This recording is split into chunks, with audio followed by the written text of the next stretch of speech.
Hi అండి. ఈ new model hand design present ట్రెండింగ్లో ఉంది. చూడడానికి చాలా సింపుల్గా ఉన్నా కానీ ఖచ్చితమైన కొలతలతో కుట్టకపోయామంటే కనుక మొత్తం హ్యాండ్ డిజైన్ అంతా పోతుంది. అస్సలు లేట్ చేయకుండా మనం వీడియోలోకి వెళ్ళిపోదాం. నేను ఇక్కడ గ్రే కలర్ పింక్ కలర్ కాంబినేషన్లో బ్లౌజ్ పీస్ అయితే తీసుకున్నాను.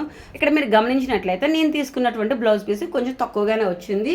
ముందు బ్యాక్ పార్ట్ ఫ్రంట్ పార్ట్ తీస్తే హ్యాండ్కి సరిపోతుందా లేదని ఒక డౌట్తో ఫస్ట్ హ్యాండ్ పార్టే కట్ చేస్తున్నాను. ఇక్కడ ముందు మన కొలత బ్లౌజ్ హ్యాండ్ పొడవు ఎంత ఉందని చూసుకోవాలి. ఇక్కడ నా బ్లౌజ్ యొక్క హ్యాండ్ పొడవు 10.5 వచ్చింది.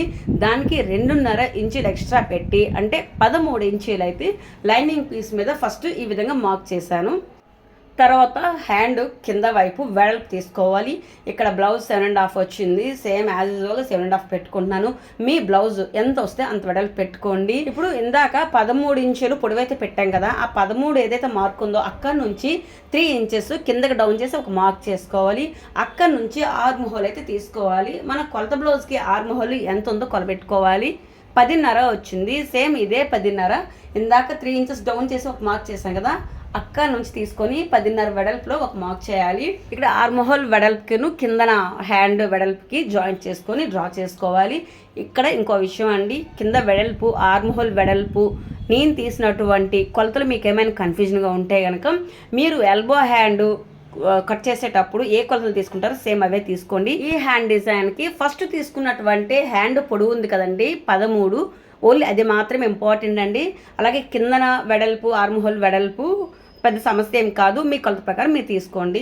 ఇక్కడ కొంచెం నెమ్మదిగా అబ్జర్వ్ చేయండి. హ్యాండ్ పొడవు అయితే 13 తీసుకున్నాం కదా, దాన్ని ఇప్పుడు 3 భాగాలుగా చేస్తున్నాను. 4.5 తీసుకొని ఇక్కడైతే మార్క్ చేస్తున్నాను. ఫస్ట్ 4.5 దగ్గర ఒక మార్క్ చేశాను. దాని నుంచి మళ్ళీ 4.5 అంటే 8.5 వస్తుంది. 8.5కి ఒక మార్క్ చేశాను. తర్వాత 4.5 రాలేదండి, ఒక 1/2 ఇంచ్ ఎక్స్ట్రా అయితే వస్తుంది. ఆ 1/2 ఇంచ్ ఎక్స్ట్రా ఉన్నా ఏం ప్రాబ్లం లేదు కదండి. అందుకు ఈ మార్క్ చేసిన దగ్గర నుంచి స్ట్రైట్గా ఈ విధంగా కట్ చేశాను. లైనింగ్ అయితే ఇప్పుడు 3 భాగాలుగా అయ్యింది. ఆ లైనింగ్ పీస్ తీసుకొచ్చి బ్లౌజ్ పీస్ మీద పెట్టి కట్ చేద్దాం అనుకున్నాను. ఇక్కడ నెమ్మదిగా మీరు అబ్జర్వ్ చేసినట్లయితే ఆ లైనింగ్ పీస్లో మిడిల్ పార్ట్ తీసుకొని వచ్చి ఇక్కడ పింక్ కలర్ అంచు ఉంది కదా, ఆ బార్డర్ పైన పెట్టి అది కట్ చేశాను. కింద పార్ట్ పై పార్ట్కి గ్రే కలర్ పీస్ అయితే కట్ చేశాను. ఇక్కడ మాత్రం వీడియోని ఏమాత్రం స్కిప్ చేయకుండా మిస్ అవ్వకుండా చూడండి, చిన్న కన్ఫ్యూజన్ అయితే ఉంటుంది. వీడియోలో మీరు అబ్జర్వ్ చేసినట్లయితే కనుక చివరన రావాల్సినటువంటి ఇక్కడ బోర్డర్ పింక్ బోర్డర్ మిడిల్లో పెట్టాను. ఇప్పుడు మీకు అర్థమైపోయి ఉండొచ్చు. స్టార్టింగ్లో చూసినటువంటి హ్యాండ్ డిజైన్ ఇప్పుడు ఇది చూస్తే మీకు అర్థమైపోతుంది. మిగిలింది కాస్త చూడండి, మొత్తం కన్ఫ్యూజన్ అంతా క్లియర్ అయిపోతుంది. ఇప్పుడు చివరిన వచ్చినటువంటి గ్రే కలర్ పీస్ తీసుకొని స్టార్టింగ్ 1 ఇంచ్ మార్క్ చేశాను. తర్వాత 2 ఇంచెస్ గ్యాప్లో ఒక్కొక్క మార్క్ చేశాను. ఇప్పుడు పైన ఇంకొక గ్రే కలర్ పీస్ ఉంది కదా, ఆ పీస్ మీద ఈ పీసు ఈ విధంగా పెట్టి నేనైతే మార్క్ చేస్తున్నాను. ఎందుకు అంటే పై పార్ట్కి కూడా సేమ్ ఇదే కటింగ్ కావాలి. ప్రతి దానికి టేప్ పెట్టి మళ్ళీ మెజర్మెంట్ ఇలా గీయడం కంటే 2 ఒకేసారి కట్ చేసేవచ్చు కదా అనుకొని ఒక దాని మీద ఇంకో పీస్ పెట్టి ఒకేసారి అయితే కట్ చేస్తున్నాను. ఇక్కడ ఈ కటింగ్ ప్లేస్లో జిగ్జాగ్ షేప్ అంటే ట్రయాంగిల్ వస్తుంది కదండి, అలాంటి డిజైన్ కూడా డ్రా చేసి కట్ చేసుకోవచ్చు. ఈ రెండిట్లో ఏదైనా బాగుంటుంది. ఇక్కడ అబ్జర్వ్ చేసినట్లయితే పైన గ్రే కలర్ పీస్కి కటింగ్ వచ్చింది, కిందన గ్రే కలర్ పీస్కి ఒకవైపు కటింగ్ వచ్చింది. కింద వైపు గ్రే కలర్ పీస్కి 2 వైపులు కటింగ్ కావాలి. ఈ 2వ వైపు కూడా మళ్ళీ టేప్ పెట్టి మెజర్ చేయకుండాను పైన ఉన్నటువంటి గ్రే కలర్ కటింగ్ చేసిన పీస్ ఉంది కదా, అది పెట్టుకొని మార్క్ చేసి సేమ్ అదే విధంగా కట్ చేశాను. ఇప్పుడు ఈ 3 పీసెస్ ఎలా ఉన్నాయో సేమ్ అలానే లైనింగ్ పీస్ కూడా కట్ చేసుకోవాలి.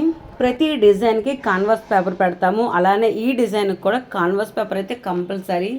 ఇక్కడ చూసినట్లయితే పై పార్ట్కి ఒక 2 ఇంచెస్ కాన్వాస్ పేపర్ అయితే సరిపోతుంది. ఇప్పుడు మెయిన్ బ్లౌజ్ పీస్ తీసుకోవాలి.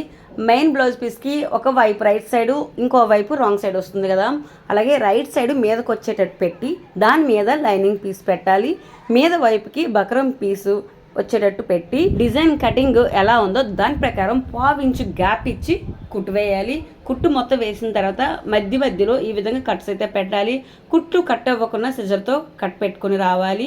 ఇప్పుడు బ్లౌజ్ పీస్ని రివర్స్ చేయాలి. లోపల కాన్వాస్ పేపర్ పెట్టాం కాబట్టి డిజైన్ చాలా నీట్గా వస్తుంది. రివర్స్ చేసిన తర్వాత ఏదైతే డిజైన్ ఉందో డిజైన్ మీద నుంచి ఇంకో కుట్టు వేయాలి. కిందన డిజైన్ ప్రకారం కుట్టు వేసిన తర్వాత పైన బ్లౌజ్ పీసు లైనింగ్ పీస్ను 2 జాయింట్ చేసుకుంటూ కుట్టు వేయాలి. తర్వాత మిడిల్లో ఉన్నటువంటి pink colour piece lining piece తీసుకుని 2 వైపులు కుట్లు వేయాలి. ఇక్కడ పింక్ కలర్ పీస్కి సేమ్ లైనింగ్ పీస్ అయితే వేయలేదు, గ్రే కలర్ పీసే వేస్తున్నాను. ఎందుకంటే పింక్ కలర్ పీసు తిక్కుగానే ఉంది కాబట్టి అసలు కనిపించదు. మళ్ళీ పింక్ కలర్ ఆ చిన్న పీస్ కోసం మళ్ళీ లైనింగ్ కొనాలి. నేను అందుకని ఈ పీస్తోనే అడ్జస్ట్ చేశాను.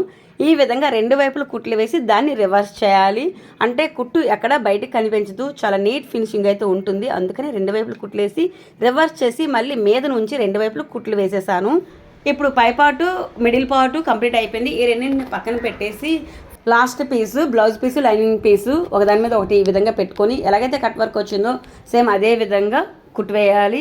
ఇక్కడ మీరు అబ్జర్వ్ చేసినట్లయితే లాస్ట్ పీసు ఎంత ఉందో మొత్తం అంతా కూడా కాన్వాస్ పేపర్ తీసుకున్నాను. అదే పై పార్ట్కి అయితే ఓన్లీ 2 ఇంచెస్ మాత్రమే తీసాను. ఎందుకు అంటే దానికి ఒకవైపు మాత్రమే కట్ వర్క్ వచ్చింది. అదే ఈ లాస్ట్ పార్ట్కి 2 వైపులు కట్ వర్క్ వచ్చింది. అందుకు మొత్తం పెట్టేశాను. కట్ వర్క్ కంపల్సరీగా కాన్వాస్ పేపర్ అయితే కావాలి కాబట్టి ఫుల్ పీస్ తీసుకున్నాను. ఈ విధంగా కుట్లు వేసిన తర్వాత మధ్యలో ఈ విధంగా కట్స్ పెట్టుకొని దాన్ని రివర్స్ చేశాను. దీనికి కూడా కుట్లు ఎక్కడ కనిపించవండి. 2 వైపులు ఒకేసారి కుట్లు వేసేసి దాన్ని రివర్స్ చేసి దాని మీద నుంచి ఆ కట్ వర్క్ ఎలా ఉందో సేమ్ అదే విధంగా కుట్లు అయితే వేశాను. ఇప్పుడు 3 పీసులు కూడా జాయింట్ చేసుకోవాలండి. ఫస్ట్ పై పార్టు మిడిల్లో ఉన్నటువంటి పింక్ కలర్ పీస్ జాయింట్ చేస్తున్నాను. స్టార్టింగ్ చిన్న క్లిప్ జాయింట్ చేసే చిన్న క్లిప్ అయితే మిస్ అయ్యింది. ఏం లేదండి, ఈ 2 కూడా జాయింట్ చేసుకోవాలి. ఈ టర్నింగ్ పాయింట్స్లో చిన్న పొట్లి బటన్లు అయితే ఒక్కొక్కటి పెట్టుకుంటూ ఇక్కడ మధ్యలో పొట్లి బటన్స్ పెట్టేటప్పుడు చాలా జాగ్రత్తగా నెమ్మదిగా కుట్టివేయాలండి. ఈ బ్లౌజ్కి 2 హ్యాండ్స్ కుడతాం కదా అండి. ఈ 2 హ్యాండ్స్కి ఈ పొట్లి బటన్స్ పెట్టి కుట్టేసరికల్లా నాకు మొత్తం 4 సూదులు అయితే ఇరిగిపోయి ఫస్ట్ నీడిలు సెకండ్ నీడిలు ఇరిగేసరికి కొంచెం జాగ్రత్త పడ్డాను. కొంచెం నెమ్మదిగానే కుట్లు వేశాను. అయినా కానీ మిగిలిన 2 కూడా ఇరిగిపోయి లాస్ట్కి వచ్చేసరికి ఇంకోటి కూడా ఇరగబోయింది. దానికి మాత్రం చాలా జాగ్రత్తగా పాదం పైకెత్తి కొంచెం వీల్ని తిప్పుకుంటూ పొట్లి బటన్ దగ్గర జాగ్రత్తగా కుట్లు వేశాను. అందుకు అక్కడతో ఆగిపోయి 5వ సూది ఇరగకుండా అలా అక్కడ కంట్రోల్ అయ్యింది. ఇక్కడ వీడియోలో మీరు చూడొచ్చు, నేను ఫాస్ట్ ఫార్వర్డ్ ఏం పెట్టలేదు. ఎంత నెమ్మదిగా ఎంత జాగ్రత్తగా వేస్తున్నానో అబ్జర్వ్ చేయండి. అంటే మీకు అర్థమవుతుందని అంత నెమ్మదిగా చూపిస్తున్నాను. పొట్లి బటన్కి దారంతో కడతాం కదండి, ఆ ప్లేస్లో కొంచెం గట్టిగా వస్తుంది. వెంటనే సూది అయితే దిగదు, కుట్టుపడదు, టప్మని ఇరిగిపోతూ ఉంటుంది. సేమ్ నాకు కూడా అదే జరిగింది. మీకు ఒకవేళ పొట్లి బటన్స్ వద్దు అనుకున్నా మీ ఇష్టమే అండి, దాన్ని స్కిప్ చేసేవచ్చు. ఓన్లీ ఈ ప్లెయిన్ డిజైన్ కూడా చాలా బాగుంటుంది. ఇంకా కావాలి అనుకుంటే ఈ చివరిన మనకి ఏవైతే కట్ వర్క్ ఉందో అక్కడ పొట్లి బటన్స్ పెట్టుకున్నా సరిపోతుంది. లేదు 2 దగ్గరలో పెడదామన్నా పెట్టుకుని పర్లేదు, బాగుంటుంది.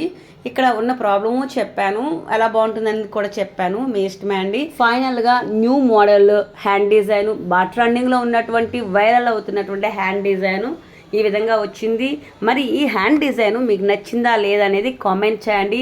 ఇంకా ఇలాంటి మంచి మంచి videos, hand designs, neck designs మన ఛానల్లో చాలా ఉన్నాయి. ఒకసారి పేజ్ని చెక్ చేసినట్లయితే కనుక మీకు క్లియర్గా అర్థమవుతుంది. మన పేజ్లో ఉన్నటువంటి వీడియోస్ అలాగే కంటెంట్ యూస్ఫుల్గా ఉంది అనుకుంటే ప్లీజ్ సబ్స్క్రైబ్ చేసి సపోర్ట్ చేయండి.